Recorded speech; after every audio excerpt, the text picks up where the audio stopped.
it's telling me that the live streaming is on, but normally there's some background that kicks in. Maybe it's not going to happen today. So, okay, Lorraine, I think we're ready for you to start. All right. This is the Sunday Forum story. Sunday Forums have been part of Sunday morning for over 50 years at First Unitarian Society, Milwaukee. All scheduling. Maybe it's not going to happen today. It is. It's repeating. So, okay, Lorraine, I think we're ready. What happened?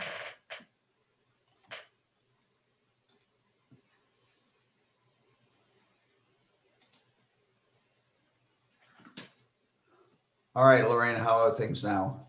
Okay, give it a try. Sunday Forums have been part of Sunday mornings for over 50 years at First Unitarian Society, Milwaukee.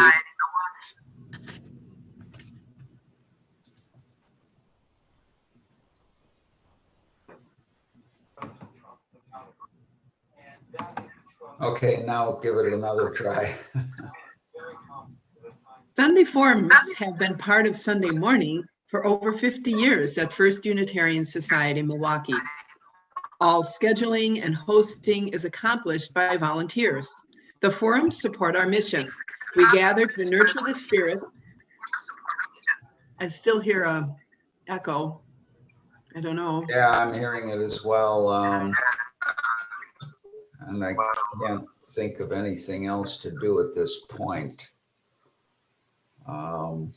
I've closed out everything that should be causing that.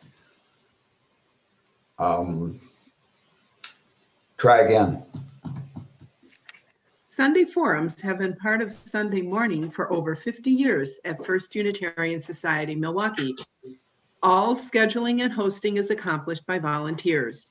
The forums support our mission. We gather to nurture the spirit, engage the mind, inspire action.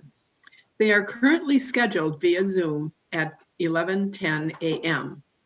This lecture series showcases provocative and sometimes controversial speakers who review topical issues of the day. Forum presentations are the responsibility of the presenters who are invited to share their experience and knowledge. Presenters do not receive honoraria. The content of forums will not necessarily express the viewpoint of First Unitarian Society, Milwaukee, but are meant to offer topics which our members often pursue further on their own. And Jerry will introduce our speaker today. Okay, thanks, Lorraine. It's my pleasure to welcome back our old friend, Jay Heck. I think it's been about 3 years since we last had him to give us his vision of Wisconsin politics. He's been the director of Common Cause in Wisconsin since 1996, and it's considered by major newspaper editorial boards and by pro-reform legislators of both major political parties to be Wisconsin's most effective and influential state reform organization. For those you were on a little bit earlier, we had some discussion about money in politics, and Jay was recently quoted by Dan Weiss in an article yesterday about the tremendous amount of money in Wisconsin politics. For instance, the Richard and Elizabeth Eline family, they're owners of Eline Shipping, you may have heard of them. Just in the cycle of 2019 to 2020, they contributed $74.8 million to conservative causes. One couple where we contribute maybe $50, $100 to our political candidates, maybe a little bit more than that.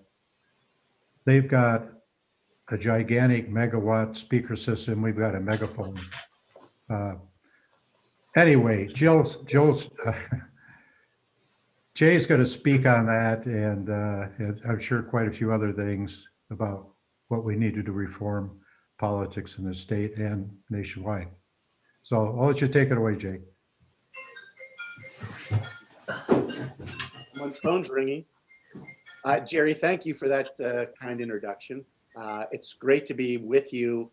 Jerry is an old friend. I've known him for many, many years, and certainly have known some of you others. I've been, as Jerry mentioned, to First Unitarian Milwaukee a few times. The last time it was 2018. I remember that because downtown Milwaukee was under construction and I got lost and I had to call Jerry to find out how to get to the church from wherever I was. And Jerry mentioned that, or it was mentioned, I guess, by Lorraine, that you don't give honoraria. But I would disagree with that. I have a precious form of honoraria here that I've had for many, many years. It's of course from First Unitarian Milwaukee, and it's a cup that I use every morning. I wouldn't know how to drink tea or coffee if I didn't have this cup. And in fact, a couple of years ago when I came to Milwaukee to do this, I told Jerry that my previous cup, I dropped and broken it, and would only come to speak on the condition that he give me another one, which he did. So I don't let anything happen to this. But thank you for having me. It's a delight to be with you. Happy Valentine's Day. Happy President's Day, which is tomorrow. And I hope that you find or are finding 2021 to be more hopeful and at least the prospect for the future to be brighter than maybe a year ago at this time, as we were entering a very dark period with regard to the pandemic and one of the most exhaustive political campaigns in history. And we'll talk a bit about that campaign. But what I thought it would be best to do is just sort of outline briefly what I want to talk about. And that is that Common Cause in Wisconsin has been around since 1972. It is the state chapter of National Common Cause, which was formed in 1970 by a gentleman by the name of John Gardner, who was the Secretary of Health, Education, and Welfare for President Lyndon Johnson. Gardner was a Republican. He was I guess what you would call a Rockefeller liberal Republican. Actually, that's the tradition that I grew up in as well. It's an extinct dinosaur now. They don't exist anymore. They were driven out of the Republican Party some years ago, and if there's still any around, conservatives go around and hunt them and destroy them if they can, and that's a shame. But John Gardner started Common Cause because at that time the Vietnam War was raging across the country, and there was no citizens organization in Washington, D.C. or in the states really that spoke for the people and their opposition to that war. There were special interest groups that spoke for defense contractors, but the voices of the people were not being heard. And so he organized Common Cause, and it quickly evolved into a organization that went much beyond just trying to end the war in Vietnam. It also, as you know, extended into the area of political reform, because shortly after the Vietnam War ended, or as it was ending, a little incident called Watergate occurred. And Watergate brought forward a tremendous discontent on the part of people around the country about what was happening at the very highest level of government. It's hard to imagine that Richard Nixon would be indicted and gone after for the crimes that he committed back in 1972 had they been committed this time around in the late 2000 teens.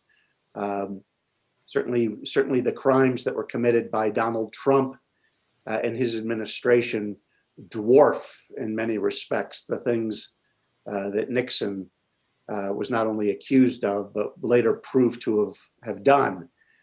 And so the work of my organization and the work of political reform, although it's been around and it's been ongoing for 50 years, I would argue it's probably never been more important given where we are today and given what happened just yesterday in the United States Senate, where the greatest bipartisan majority in the history of the country voted to convict a president of the United States. But nevertheless, that didn't go forward because of the requirement of needing 2/3 of the US Senate for that to happen. I thought that what I would talk about would be Wisconsin more particularly than nationally, though. And I thought a great place to reference this would be something that happened in this state almost exactly 10 years ago today. It was actually February 11th, 3 days ago in 2011, when something called Act 10 was, to use Scott Walker's words, dropped like a bomb on the state of Wisconsin. And it was that particular incident and that particular issue that I would argue has really unraveled democracy in this state and has created the situation that we have today, where we have essentially political party rule by one political party, the Republican Party, because of Act 10 and because of the succession of measures that they have taken since that time to transform Wisconsin from a vibrant two-party state where bipartisanship was prized and considered, while bipartisan cooperation was something that leaders of both political parties used to engage in to try to better the lives of Wisconsinites, into something very different that unfortunately permeates our politics and our state government to this very moment. And what I'd like to do is try to discuss a little bit about how we came to this point, and then offer some suggestions about where we can go from there. So February 11th, 2011, Act 10, as you may recall, was ostensibly a decision by Republican legislators and Governor Walker to strip the power of the teachers union, the Wisconsin Education Association Council, and other public employee unions, primarily people that worked in state, local, and county government, to strip from them their collective bargaining rights, but to do more than that, to force them to pay part of the funding for their health care benefits and for their pension benefits. And the Republicans launched this without any prior notice, frankly, and did it in a way that they hoped would be able to ram it through the Wisconsin legislature in a way that they could do it without as little public upset and public outcry as possible. And of course, that didn't happen. There was tremendous outcry when it happened. And the one thing that I think is important to understand about Act 10 was that the teachers union and public employees had always been perfectly willing to come to the bargaining table and even to begin to pay from their own salaries some part of their health care benefits and their pension benefits. That was never the issue. There was even some willingness to be able to engage in some collective bargaining reform and to try to negotiate with local units of government some of the different aspects that had to be involved with that. And there wasn't carte blanche resistance to that. But really what Act 10 was all about was, and this was something that was totally non-negotiable by Scott Walker and the Republican Party, and that was they wanted to strip the power, the political power of unions in this state. The teachers union, AFSCME, and then later on through their right to work legislation, the industrial unions, the AFL-CIO, the steel workers, the auto workers, and all the others. They wanted to break the power, the political power of the unions to cripple the Democratic Party politically so that they would be able to assert one-party control over the state. And so Act 10, despite the heroic attempts by state senators to go to Illinois to avoid a quorum in Madison, despite the hundreds of thousands of people that came to Madison to protest the unfair way in which Act 10 was being rammed down the throats of the people of Wisconsin. Despite all that, it was rammed through finally in March of 2011. And then it was followed in short order by a whole series of measures that were designed to, again, destroy the political power of the opposition party for them, the Democrats, make them weaker, and to destroy the voices of citizens in state government. Act 10, in stripping the political power of the unions, outlawed the ability of the unions to be able to assess dues from their members for their political action committee. And in doing so, really reduced the power of unions to be able to participate in Wisconsin politics. By the way, Act 10 did nothing to weaken the power of corporations to be able to fund their friends in the conservative movement and the Republican Party. In fact, as we shall see, that ability was enhanced by the Republicans and the conservatives. But Act 10 was followed very shortly after in 2011 by the, again, imposition, really without prior notice, of the most restrictive, most extreme voter identification photo law in the country.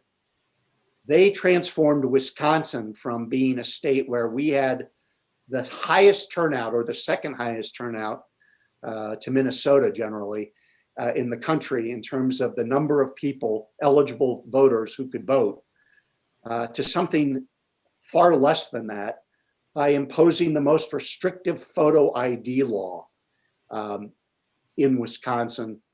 In the country, it was more restrictive than states like Mississippi or South Carolina that had a long tradition of imposing tough restrictions on people to be able to vote, particularly people of color. And the way that they did it in Wisconsin was they made it so that the forms of ID that you could use, that you had to show at a polling place in order to vote, were the fewest of any type of ID that you could use in the country. Other states allowed other forms of ID that Wisconsin did not permit. And they went further than that. They tried to make it so that college and university students at both public and private colleges and universities could not use photo IDs issued by the University of Wisconsin system or by private colleges like Marquette University to be able to be used to vote. And so that passed in the Wisconsin legislature. That was followed very quickly by the elimination of all forms of public financing for elections in Wisconsin, including a law that had been passed just the year before in 2009, with in large part a lot of input from my organization, Common Cause, and that was to create a full 100% public financing system for candidates for the Wisconsin Supreme Court, so that judges and justices, candidates for the Supreme Court, were not raising money from special interest groups who then might come before them later on when they were on the court seeking favorable treatment because of campaign contributions. But more than that, it was because of the tremendous amount of money, millions of dollars, that were pumped into Supreme Court elections in Wisconsin in the late 2000s, most memorably and most tragically in the 2008 Supreme Court campaign that defeated Justice Louis Butler of Milwaukee County in one of the most scurrilous, racist campaigns in the history of judicial politics in the country. Butler's campaign opponent and winner of that election, Michael Gableman, engaged in Willie Horton type tactics and painted just an ugly, ugly, untrue, false picture of the record of Louis Butler when he had been a lower court justice. And so Supreme Court funding and public financing of all statewide elections was eliminated. That was followed in short order then in July of 2011 by the imposition of the most extreme, most partisan redistricting process of any state in the country in 2011. It happened in Wisconsin. It was the most partisan gerrymander in the country that year, in a year where there was partisan gerrymandering occurring all over the country. My native state of Ohio, Michigan, Pennsylvania, but also in Democratic states like Illinois and Maryland and Rhode Island. Partisan gerrymandering became the thing to do in 2011, but particularly it was masterfully done, most notably by Republicans and most notably in Wisconsin. And what they did in Wisconsin was they created state legislative and congressional districts that for the last 10 years have essentially been totally safe and unmovable. We have no competitive congressional elections in Wisconsin anymore. We have competitive elections for the US Senate, of course, and we have competitive elections for statewide office, but that doesn't involve gerrymandering because that involves all the voters of the entire state. The way the Republicans gerrymandered Wisconsin was they packed as many Democrats as possible into fewer districts and spread Republican voters out over more districts so that there would be an advantage for Republicans in most of the districts in Wisconsin, and Democrats, while they would have safer elections because more of them were packed into fewer districts, would never, despite the number of votes they got statewide, be able to have a majority in either chamber of the Wisconsin legislature or to be able to compete fairly for any of the congressional seats. And it worked like a charm. In 2018, as you will recall, Democrats were elected statewide for governor, for attorney general, for secretary of state, and for the treasury, state treasurer.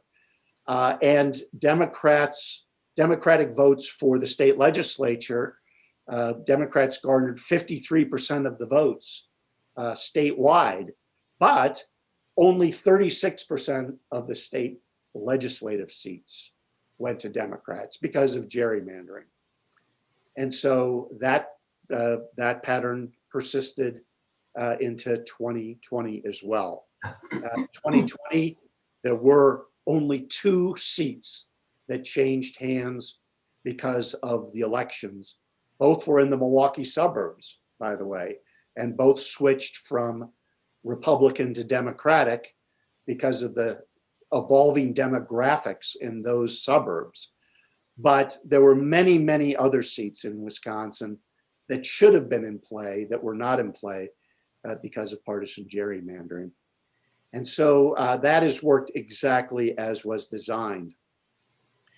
The other thing, though, that is of concern is that the voting system in Wisconsin, as a result of the photo ID law that was imposed in 2011 and which finally went into effect in 2016, has had a dramatic effect on the way democracy works in this state.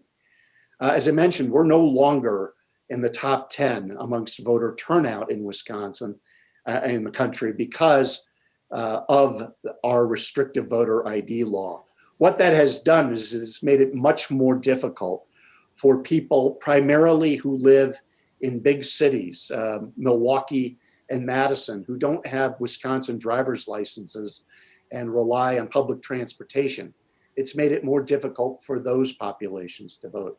It's made it more difficult for people of color, minority populations to vote, who may not have, again, the requisite required form of ID, either a driver's license or a passport or a military ID. It's made it very difficult for college students to go vote. Wisconsin is the most difficult state in the country if you do not have a Wisconsin driver's license to be able to vote, because the photo ID that is issued by the University of Wisconsin system is not usable to be able to vote in 10 of the 13 UW system campuses, including UW Milwaukee and UW Madison. You have to get a different form of photo ID to be able to vote in Wisconsin if you don't have a driver's license. And I can tell you something from being the father of two recently graduated college students. The last thing on their minds is to go get a different form of ID to vote at election time. Many college students just can't be bothered to do that. So that's been a big issue. So what happened in 2016 when photo ID went into place? In Milwaukee County, 47,000 less voters voted than in 2012. In part, you could argue that maybe there was less enthusiasm for Hillary Clinton in Milwaukee County than there had been for Barack Obama. But really, clearly what it was the photo ID law that was in place in 2016 and had not been in effect in 2012 in Wisconsin and in Milwaukee County. 47,000 less votes in Milwaukee County alone. Donald Trump won Wisconsin by 23,000 votes in 2016. So let's fast forward to 2020 and what happened in 2020. Well, as you know, Joe Biden won Wisconsin by 20,800 votes. Voter photo ID was in effect. But what was different between 2016 and 2020? Well, obviously, people had experienced 4 years of Donald Trump, so they had that. But beyond that was the fact that the voting system in Wisconsin had been transformed, but had been transformed also dramatically by this pandemic. And we went from a state that saw maybe about 5% absentee voting in 2016 to something over 60% of the voters in Wisconsin voting by absentee ballot in 2020. And it made sense because of the pandemic.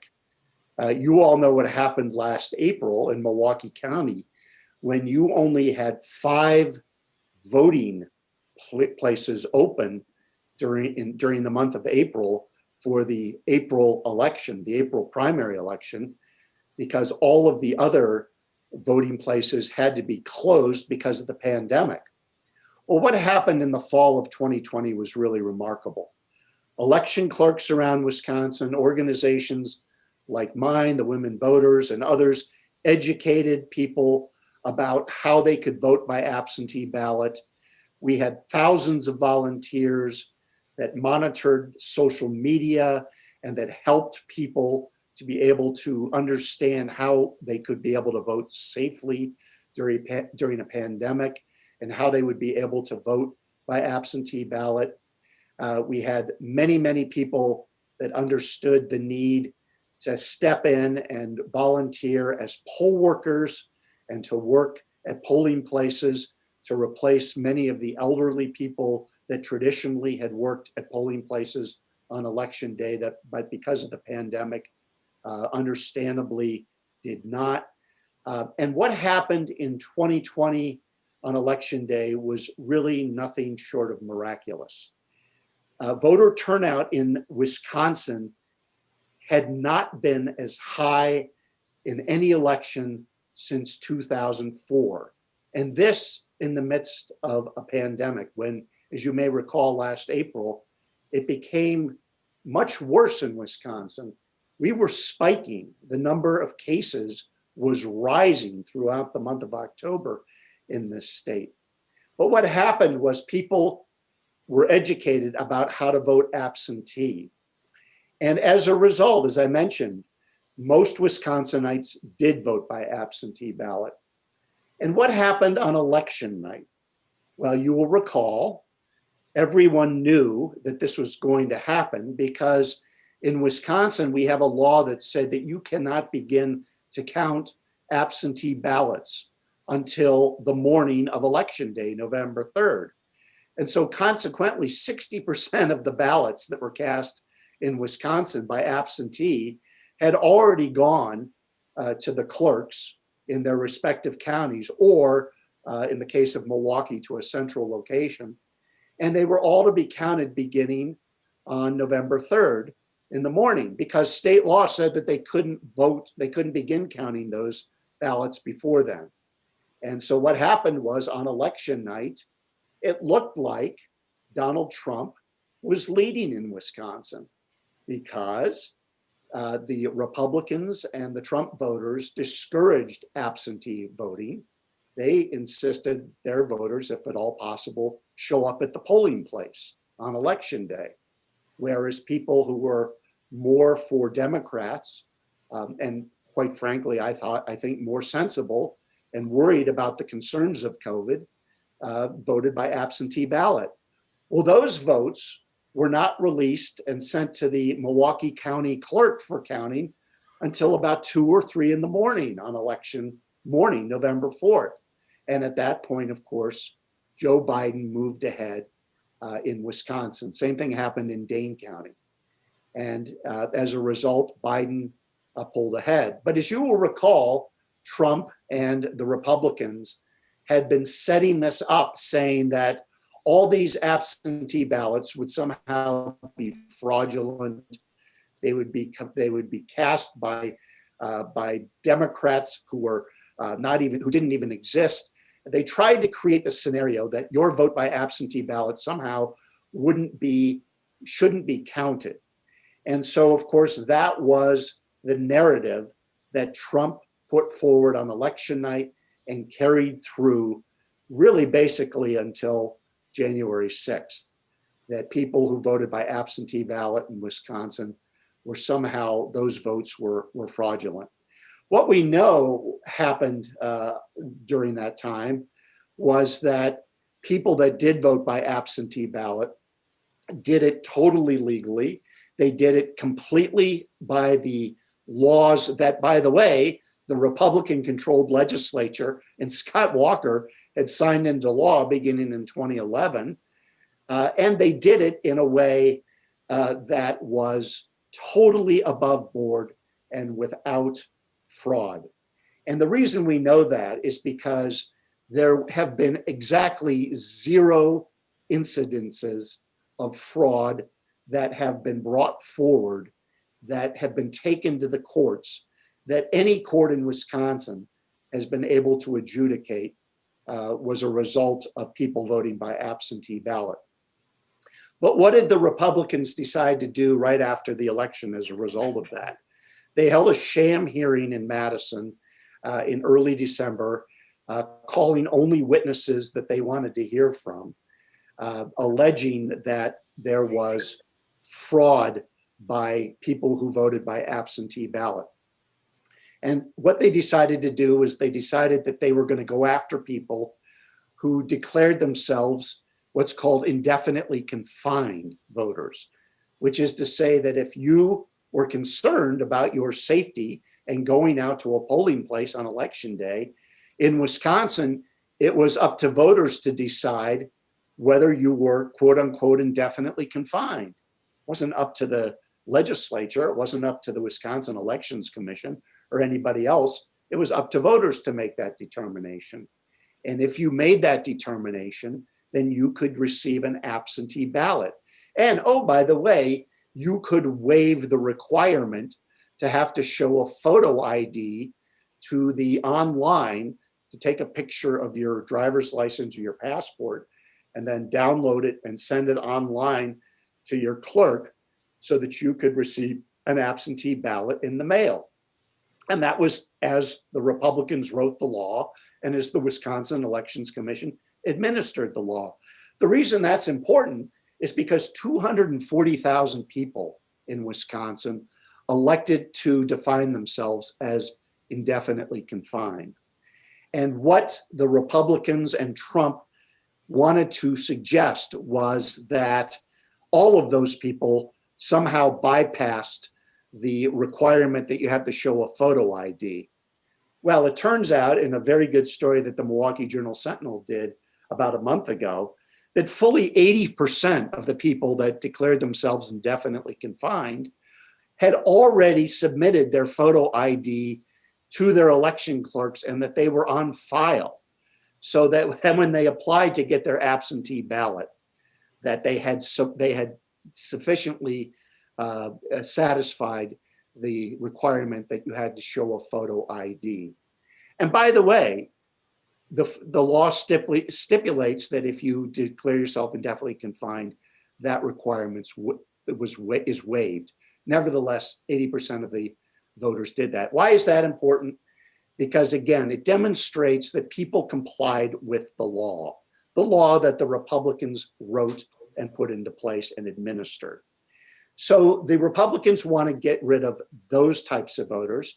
They wanted to get rid of people who voted early absentee. In other words, people who showed up to a polling place in the 2 weeks before an election to vote in person, but to vote before November 3rd.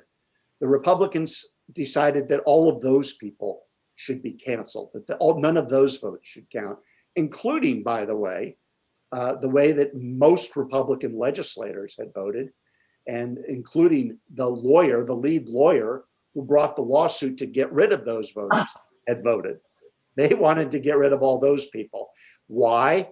Simply because they realized that mainly Democrats had voted by early absentee voting and by absentee ballot through the mail than Republicans. And in getting rid of those voters, they would be able to decrease the number of votes that were counted for Biden rather than for Trump.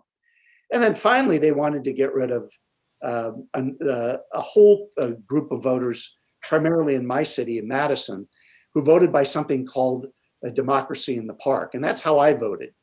And all that was me taking my absentee ballot to one of the 200 parks in Madison during the first 2 weeks of October, where deputized registrars were at parks to receive absentee ballots that I had received in the mail and others had received in the mail.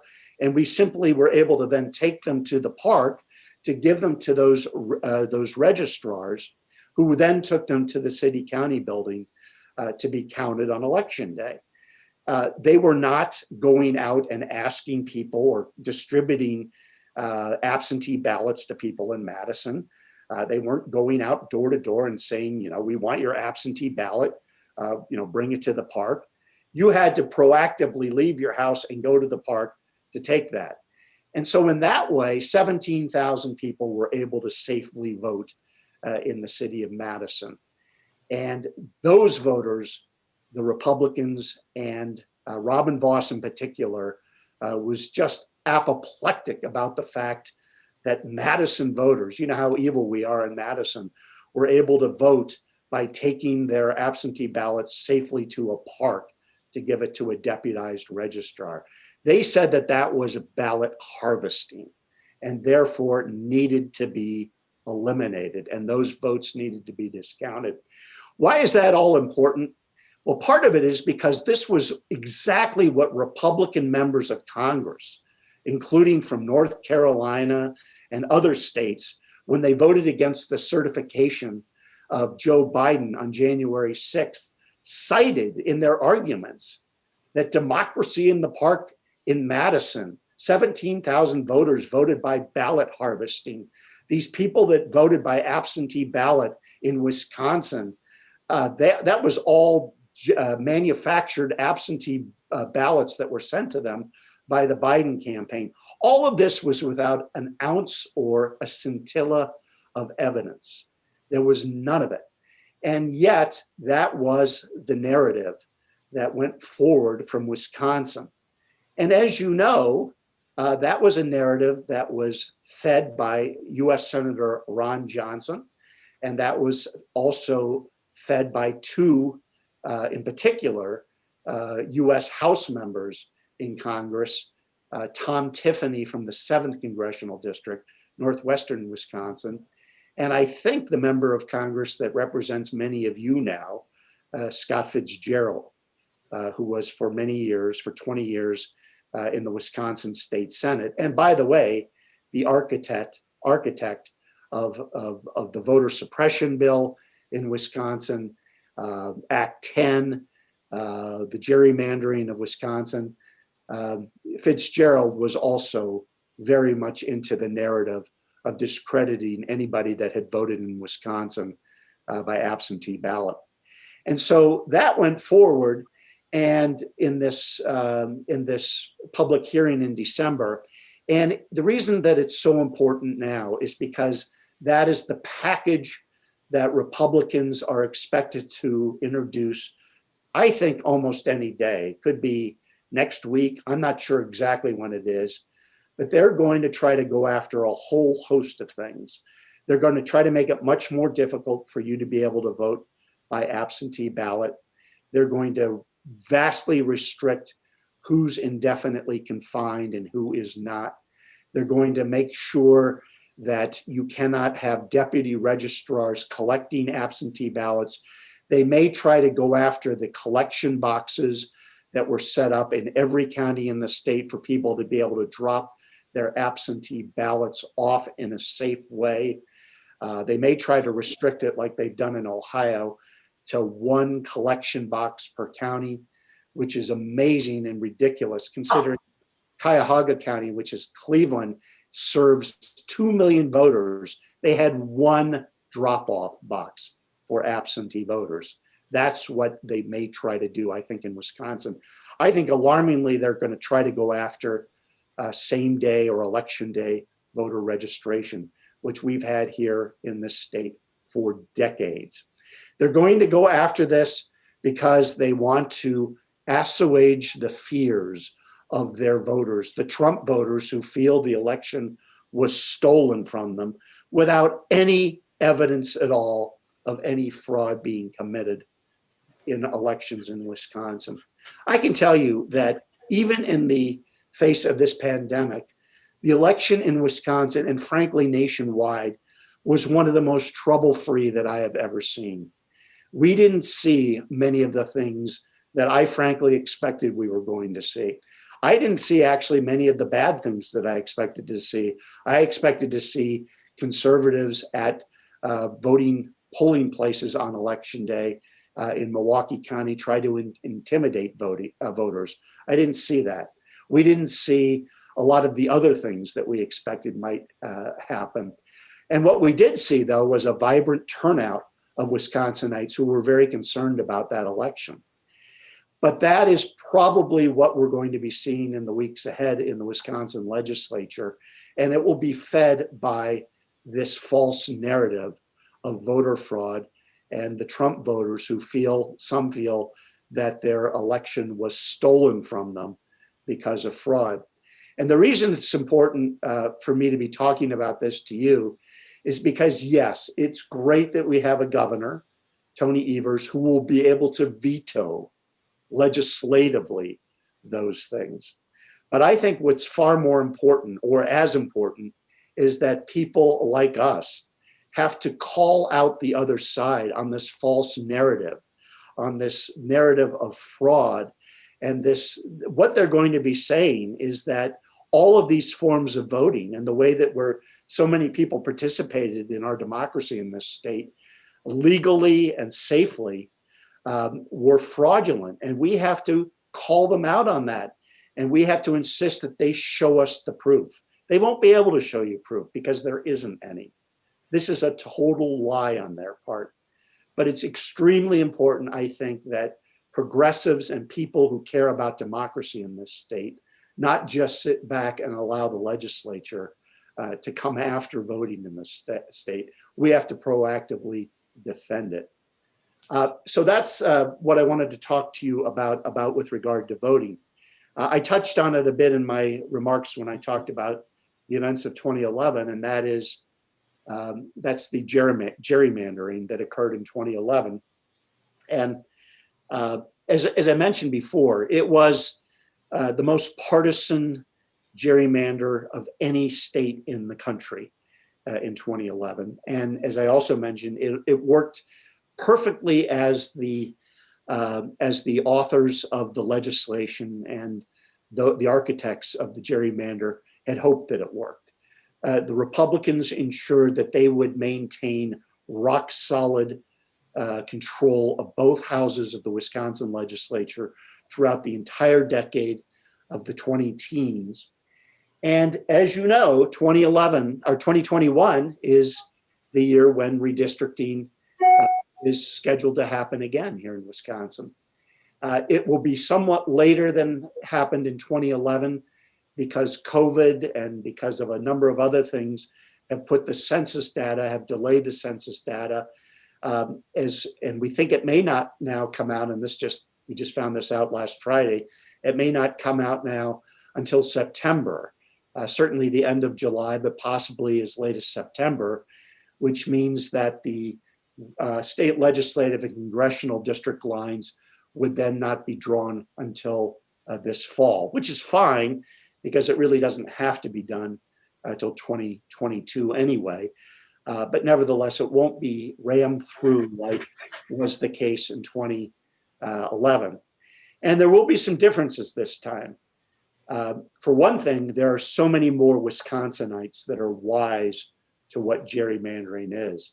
I can remember talking to a group like this, well, not Unitarians, of course, but other people who, when I would talk about partisan gerrymandering, their eyes would immediately glaze over and they wouldn't know what I was talking about because it just seemed like something that was inside political, inside baseball that only mattered to politicians.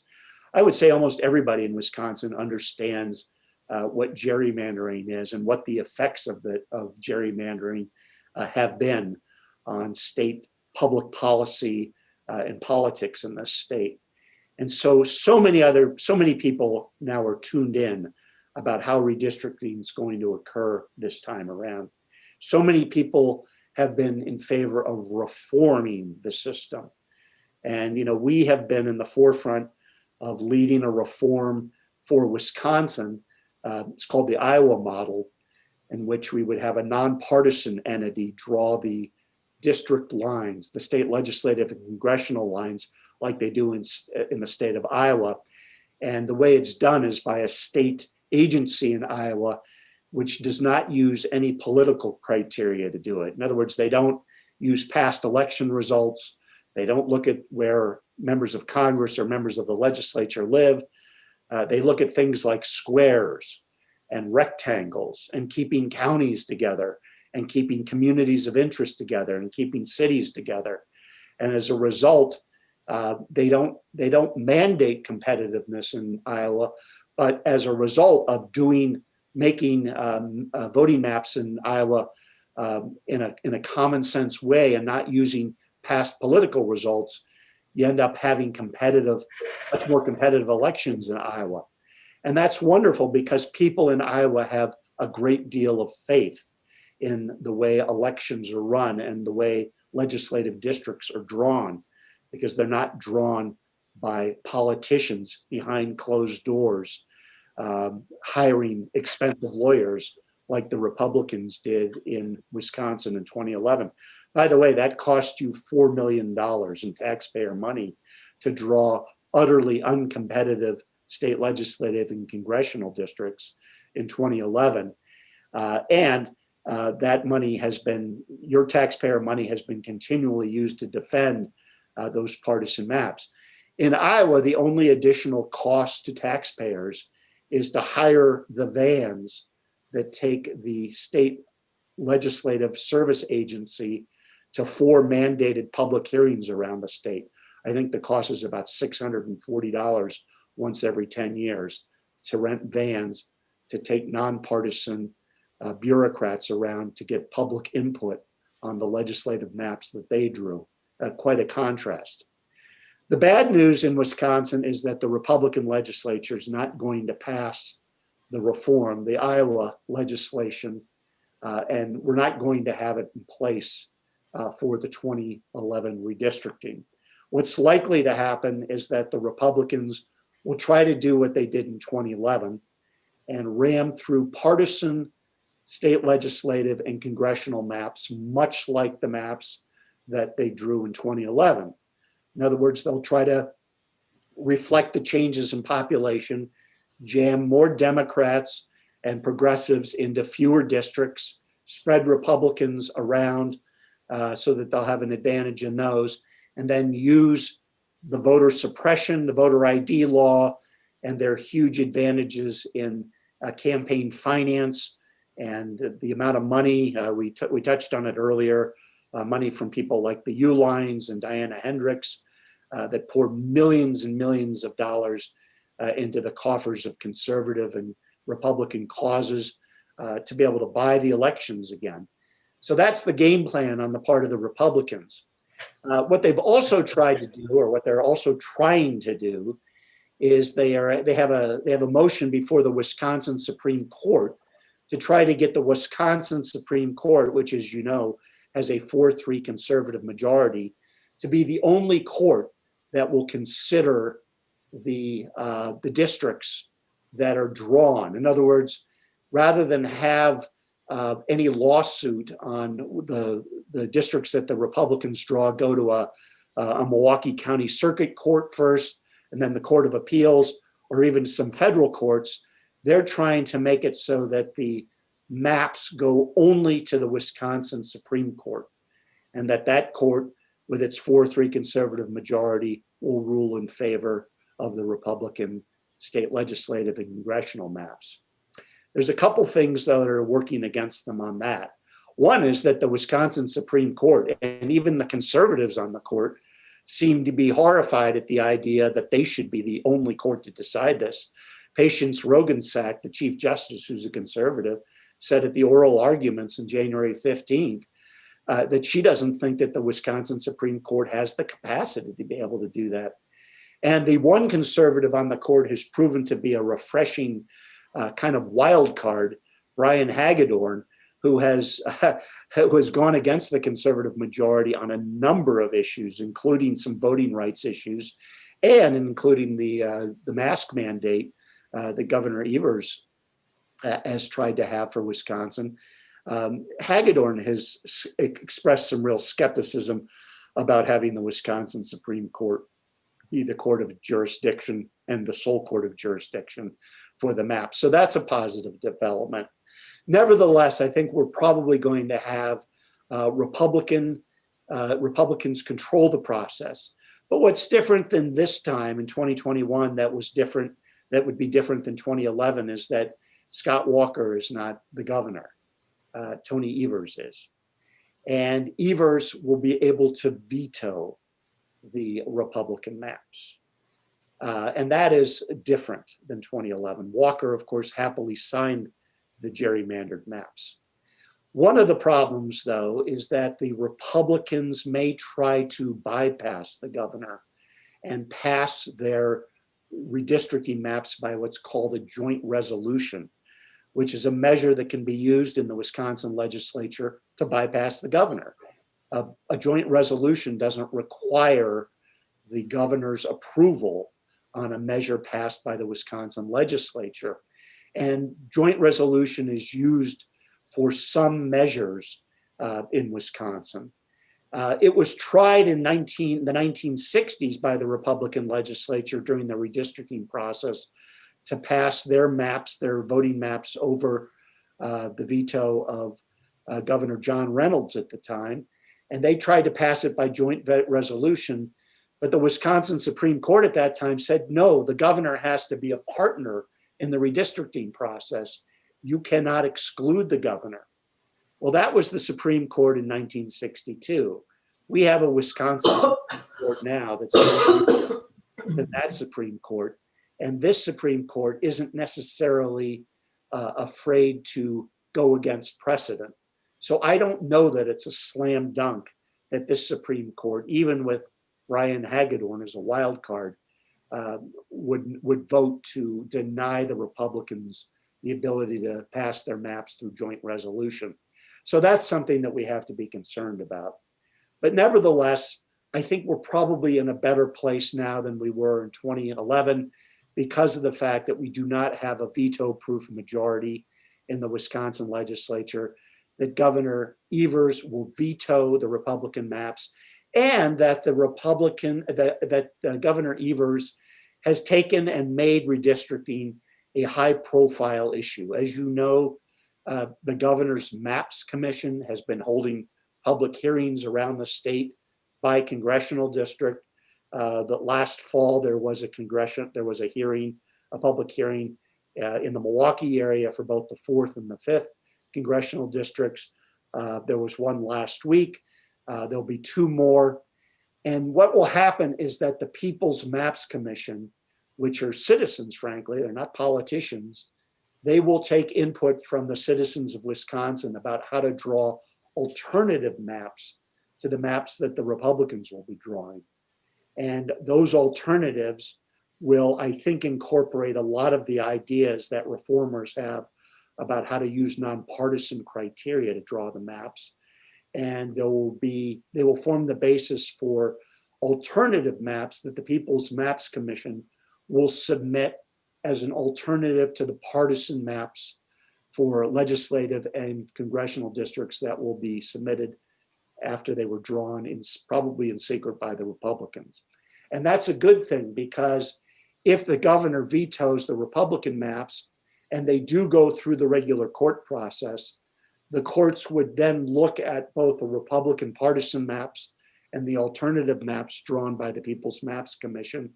And if it's a fair court, hopefully, would then be able to draw some sort of compromise. That's how redistricting was accomplished after the 1970, 80, 90, and 2000 census. And that may be, again, where we're going in 2021, 22. That's not a given, but the chances of that happening, I think, are better than certainly they were in 2021. So I've talked a lot about a lot of things, and I have to take a sip of tea. I thought this would be a good place to close my remarks. I just want to end my remarks, though, by saying a couple things, and that is that while I've painted a gloomy picture to some degree, it's not as gloomy as you might think. Certainly, the redistricting process, I think there's reason for optimism, and in part, it's just because of how much more citizen awareness there is of this process than there was in 2011. I just don't think that Republicans are going to be able to get away with the kind of closed doors tactics that they were able to utilize in 2011, when a largely uneducated Wisconsin citizenry didn't really know what redistricting was all about and what gerrymandering was all about. I think most citizens, if not all citizens in Wisconsin that have a political pulse at all, understand what's going on. And there's also a wide bipartisan consensus on the part of citizens to have a fair process. We know now, and I'll finish with this, is that in the 28 counties where there have been referendums on partisan gerrymandering, including Milwaukee County last November, it's passed overwhelmingly. People support a fair redistricting process. 28 counties where there's been a referendum, 28 positive results. It's also passed in 55 of 72 counties by resolution of the county boards in those counties, again, including in Milwaukee County. And so 70% of the people of Wisconsin, 72% support a nonpartisan process. So I think that's a positive development, and I think that will help us. And even if we don't get the Iowa reform, and even if we don't get redistricting reform this year, I am confident that it will happen before 2031. I'm confident that it will happen sometime during the 2020s, because I think we're reaching critical mass in this state where people are just going to demand that type of reform. And the reason I say that is that we have many more Republican sponsors in the legislature than we've ever had before, because there's been incredible citizen pressure put on Republican members of the legislature to defy Robin Vos and defy the Republican leadership and be for a nonpartisan system. And then with regard to the voting, again, these measures that the Republicans are going to be bringing up to try to suppress even further voting in Wisconsin and make it terribly difficult for absentee voting to occur, and try to change the definition of indefinitely confined, and try to restrict the ability of the Wisconsin Elections Commission even further to be able to do things. And by the way, the one thing I didn't mention is that the Wisconsin Supreme Court may rule soon on a voter purge in Wisconsin. This idea that we need to get rid of people who are on the voting rolls because they didn't return a postcard to the Wisconsin Elections Commission if they didn't vote in the last election. That's again something that Republicans are going to try to go after, to try to purge people from the voting rolls simply because you didn't return a postcard if you didn't vote in the last election. Well, citizens have the right not to vote as well as vote. And if they chose not to vote in the last election, they can do that. There's no reason they should be purged from the voting rolls because of that. That's something that the Wisconsin Supreme Court's going to be deciding fairly soon. And that's something that I think Republicans are going to try to put into law, to try to have a mandatory purge of voters, particularly in Milwaukee County and in Dane County. Interesting how those are the counties that the only two counties that they wanted to have the recount on following the presidential election. And those are the counties that are always targeted. And of course, the reason is those are the two counties that have the largest number of people who don't vote for Donald Trump, who don't vote for Republican, and were the two most populous counties in the state of Wisconsin. But those are the things that are ahead. We've got to reinforce, I think, the governor's backbone and make sure he stands strong. Again, I am cautiously optimistic that redistricting will look better than it did in 2011. But I think with enough outcry from the citizenry and pushing back on this attempt to try to make voting more difficult in Wisconsin, that we have a fighting chance. And I'll just end with this. There are so many more people that are involved in this effort now than I've ever seen. I can tell you that membership in Common Cause has never been higher. There are people that are coming out of the woodworks all over the state of Wisconsin to become engaged and involved in protecting democracy and in changing the way things are done. And a lot of younger people. One of the great things about the 2021 election was the number of younger voters who participated. And despite the fact in Wisconsin, we make it so difficult for younger voters of college age to be able to vote, the voter turnout has been enormous. It's not up to where we'd like to see it, but I think that bodes well for the future. So with that, I want to wrap it up and open it to questions, comments, condemnations, anything else you got, and look forward to discussing this and anything else you might want to talk about. As I look through the chat, it seems to me you've covered pretty much all the questions that people had. So now people can unmute themselves and ask direct questions. Dennis.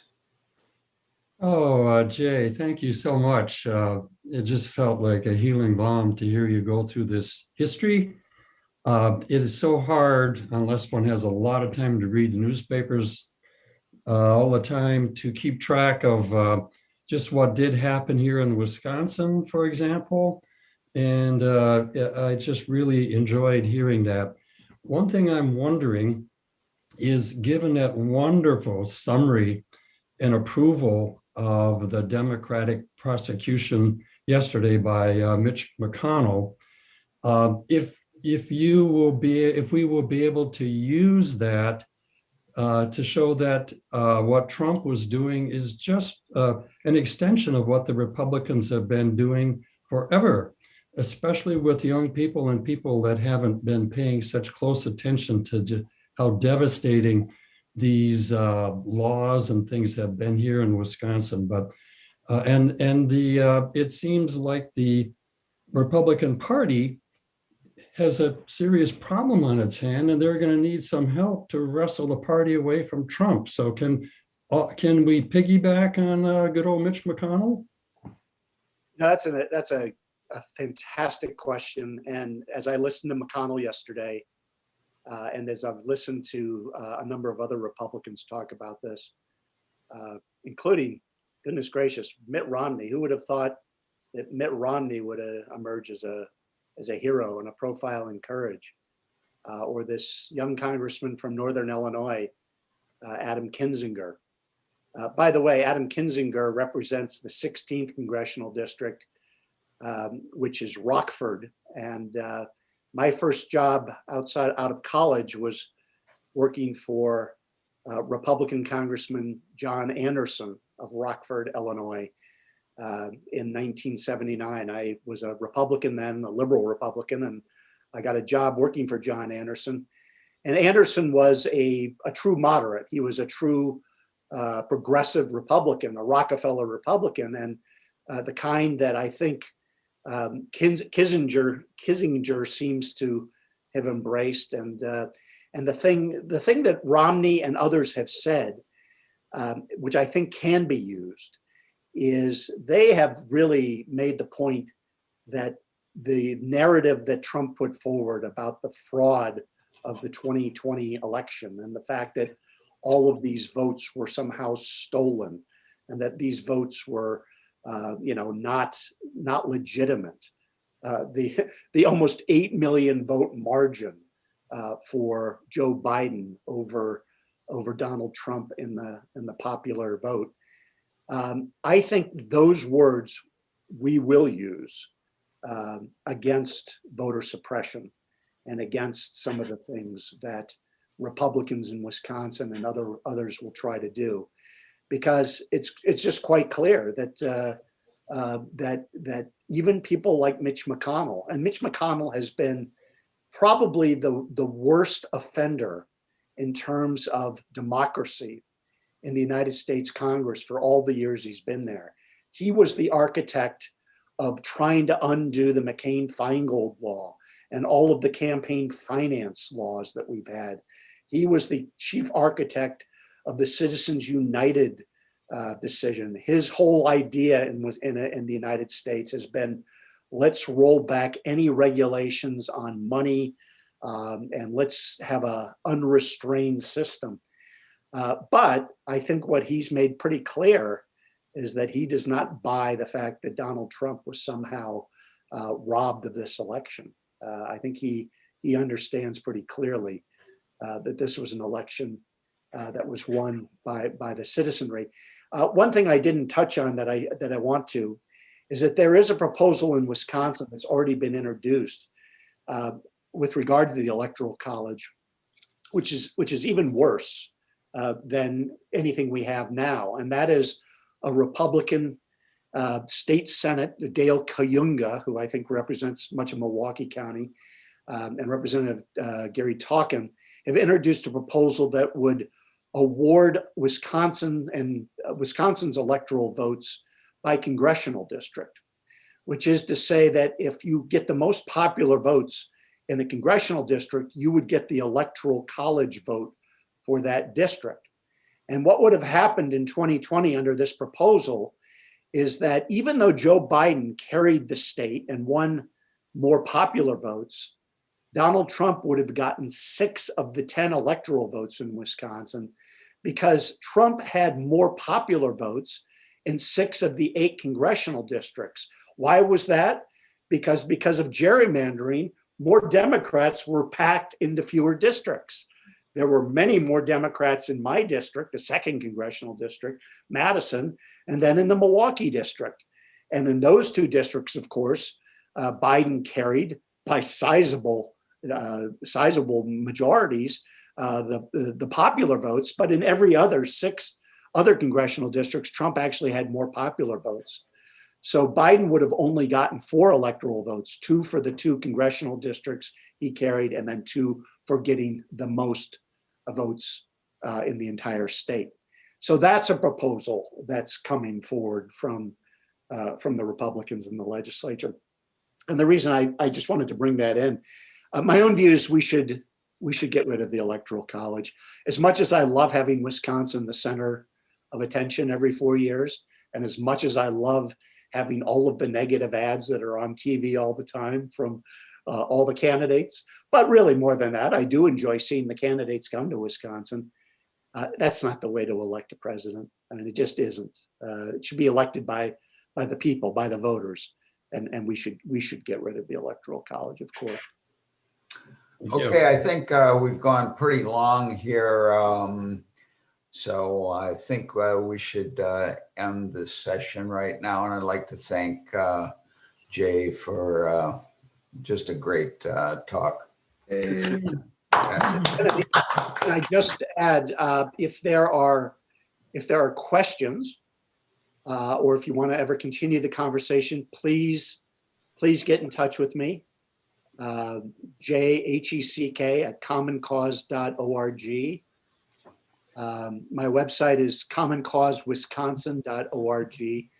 And you can call my cell phone and I'll answer it. 608-512-9363. But I would welcome any of your any further questions or comments from you. And it's just a great delight to be with you. I'm a lapsed Unitarian, but which I don't. Someone once said that's the lowest form of religious life. You can't even commit to being a Unitarian. Bill McNally said that. So, but nevertheless, I so much enjoyed the time I had with you. And feel free to reach out. Thank you so much. Jay, at this time, if we were live, normally Christian Becker, our Prince of Percolation, would step up to give you a cup, just like this. So I'm going to have to pass this on to you virtually. Just don't break anymore. I'm glad it's still your favorite cup. And when we have you back, we'll live again, you're going to get another cup. Excellent. That's incentive. That's the incentive I need. That's a great honorarium. Thank you so much. Tell us how you break a virtual cup. Great. Well, thank you. Stay safe, everyone. Take care. Okay. Thank you. We're ending. Presentation. Thank you, Jay.